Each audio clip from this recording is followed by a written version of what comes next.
Hi guys, আমি আমজাদ হোসেন মিলন Italy থেকে। আজকে আপনাদের সাপ্তাহিক একটি ইটালির মার্কেট দেখাবো।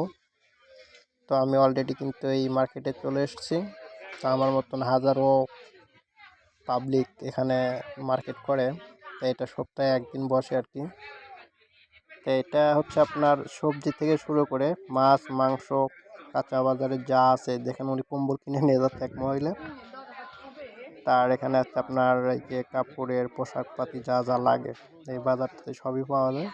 এটা একটা ভ্রাম্যমাণ মার্কেট, সপ্তাহে একদিন বসে। তো দেখতে পাচ্ছেন আমার সামনে একটি হচ্ছে ফলের দোকান। একটাতে হচ্ছে আপনার সবজিও পাবেন, আবার ফলও বিক্রি করে আর কি। আর আমার সাইডে আমি যেখানে দাঁড়া আছি এটার পাশেই হচ্ছে আপনার কাপড়ের অনেক পোশাকের, যত শীতের পোশাক থেকে শুরু করে সব পোশাকই আপনি এখানে পাবেন।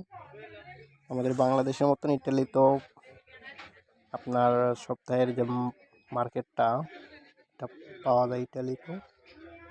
তো দেখতেই পারতেছেন অনেক ইটালিয়ানরা কিন্তু এখানে অলরেডি অনেক মার্কেট সবাই করছে। আর এটা মূলত খুব ভোরবেলা শুরু হয় মার্কেটটা, সকাল 6টা থেকে 11টা 12টার পরে মার্কেটে সব কিছু কেনা বেচা শেষ। এই যে রোডের উপরে বসছে 12টার পরে এই রোডটা সব ক্লিয়ার করে দিতে হবে। তো বন্ধুরা, আজকে আপনাদের দেখলাম হচ্ছে ইটালিয়ার একটি খোলা মার্কেট। ভিডিওটা কেমন লাগলো কমেন্টস করে জানান।